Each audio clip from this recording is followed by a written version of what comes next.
You wake on a cot in a Northside sublet to a payment alert that says the shipping job is over. The room smells like wet plaster, your stomach cramps, and the 40 eddies in your account will not cover rent by nightfall. At the dock fence, you spend the morning hauling cracked crates for scav crews that never learn your name. A pair of red-eyed couriers watches you work, then pays you in cash so wrinkled it feels washed. Under the overpass fish market, you eat noodles from a paper cup and count how many meals you can still fake. Gust sits across from you without asking, studies the holes in your jacket, and says Maelstrom has steadier work for people who still look soft enough to pass. He walks you through a freight yard where stripped vans sit on blocks and camera housings point the wrong way. When you ask what the catch is, he taps the chrome in his cheek and tells you the catch comes later, after the body starts agreeing to it. At a shuttered food plant, a side door opens on oil, chain smoke, and men built out of scrap metal doctrine. One pats you down, takes your jacket, and sends you up a metal stairwell without a word. Upstairs, a windowless office holds one folding chair under a buzzing strip light. The scrape of its legs on concrete tells you more than any speech could. You are not waiting for a job anymore. You are waiting to hear what part of yourself they plan to buy. You duck behind a shuttered noodle shop before noon, following Gus through a grease-black service door. The kitchen still reeks of broth and bleach, and the lock clicks behind you like a verdict. In a tiled prep room, the surgeon reads the folded order without greeting you. He wipes a tray, asks about allergies, and tells you to empty your pockets because loose metal interferes with steady hands. On the operating table, his injector bites your neck, then the ceiling light splits into red halos. You stay awake enough to hear tools working at your eye sockets and to grip the vinyl until your nails tear. In a recovery chair beside a cracked sink, you open your eyes too early, and the room fractures into outlines, heat, and serial numbers. Gust lifts 2 fingers, and you count the pulse beats moving through his wrist before he speaks. The alley outside hits harder than the surgery. Steam pours from a vent.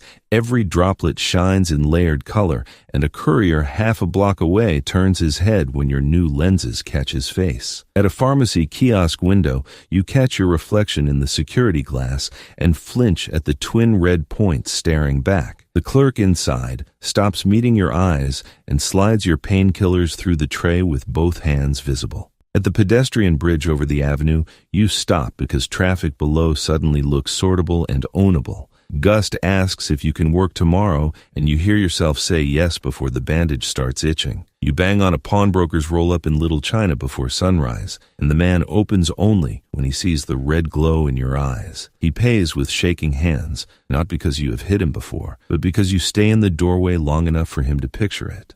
An hour later, you climb the wet stairs behind a BD parlor in Kabuki and pin a runner against an electrical box until his cousin brings the overdue eddies. The money smells like perfume and burned dust, and you learn that silence collects faster than threats. On a rooftop above the market, Gus shows you which cameras are live and which housings are dead, plastic meant to save budget. He makes you trace escape lines across the tar with your boot until you can see routes before you need them. In a coffin hotel corridor, you wait outside a locked door for 4 hours while someone inside decides whether pride is worth a broken jaw. When the slot finally opens, a hand pushes out a chip case, and you understand Maelstrom pays for presence as much as violence. At a noodle cart near the canal, Gus splits your cut, skims his share, and tells you the gang is not a family, only a machine that keeps the lights on if you stay useful. You eat standing up, ribs pressed to the counter, and realize the hot broth matters less than the fact that you did not have to steal it. By the time you reach your rented capsule, the old shipping badge in your pocket feels like evidence from another life. You drop it in the sink, watch the plastic crack under your chrome grip, and stop calling yourself a contractor. You ride a freight elevator up through the Totentanz with 2 Maelstrom gunners and a crate of confiscated knives at your feet. By the 6th floor, the base is already inside your ribs, and by the 12th, it has turned your heartbeat into part of the room.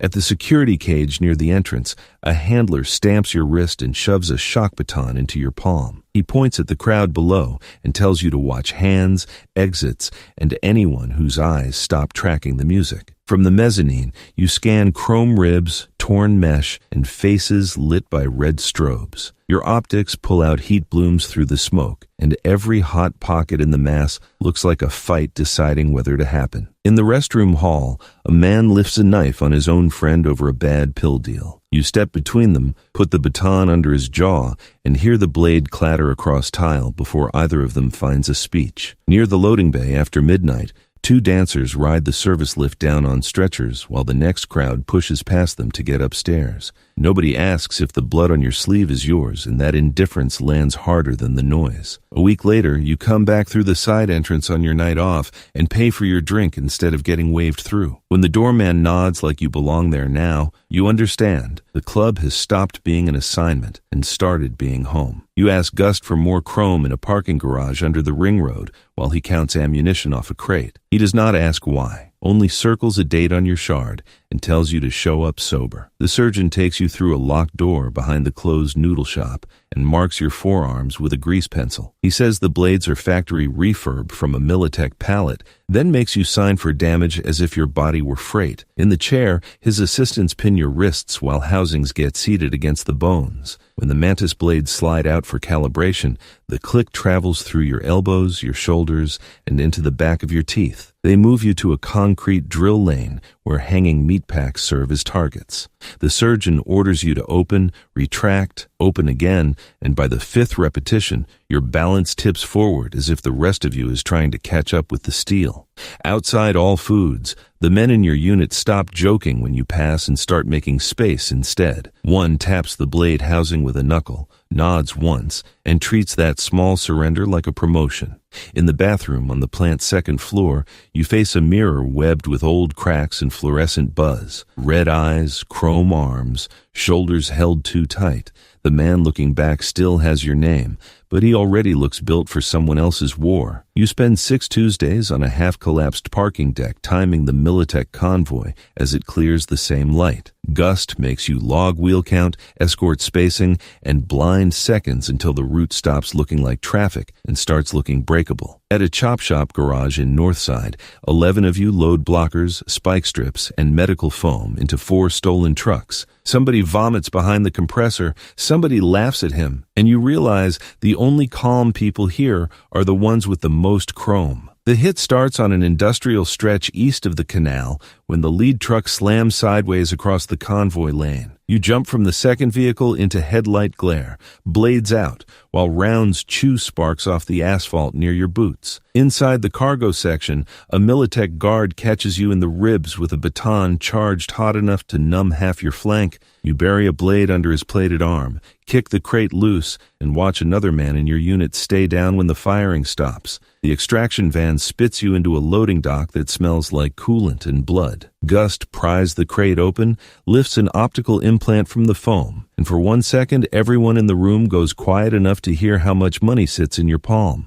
On the roof above the dock, you peel back your jacket and check the swelling climbing your side. The bruise looks black under the city glow, and instead of fear, you feel a mean little thrill that the damage proved you belonged in the truck. The first rumor finds you in a parts market tunnel where 3 Maelstrom runners stop talking when you pass. One finally says brick is off the board, then looks over your shoulder before adding that Royce fixed it. Royce arrives at All Foods through the freight gate with 2 escorts, and no wasted motion. He's not larger than the men around him, but every gun barrel in the yard seems to angle a little lower when he steps out of the van. In the stripped assembly hall, he tells the gathered crews that Maelstrom has been bargaining like it still needs permission to exist. He says the city respects chrome or it respects nothing, then waits in the silence until nobody is stupid enough to answer. Later, in a maintenance corridor behind the main floor, you hear somebody hammer once on sheet metal and then stop. Gust keeps walking, and when you glance at the welded service door,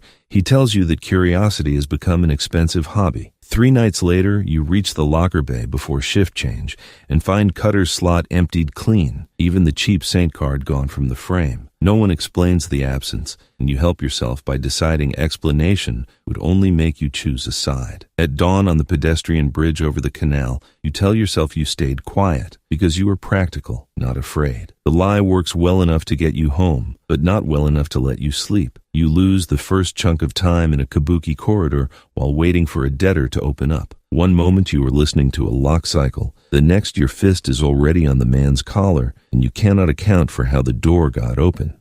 In a vending alcove downstairs, you rinse blood from your knuckles and replay the last minute through your optics. The feed shows every movement in clean order, which makes the blank space in your own head feel less like forgetting and more like theft. At the Totentanz bar, 3 weeks later, a man flies off the mezzanine and folds across the lower rail before hitting the floor. People shout, glass breaks, and you study the distance, the angle, and the likely fractures with the calm of someone reading an invoice. Behind the noodle shop, the surgeon seats fresh plating along your forearms and tucks a reaction chip behind your ear. He sees the tremor in your jaw, checks the intake chart twice, and says you are walking toward a threshold that does not open backward.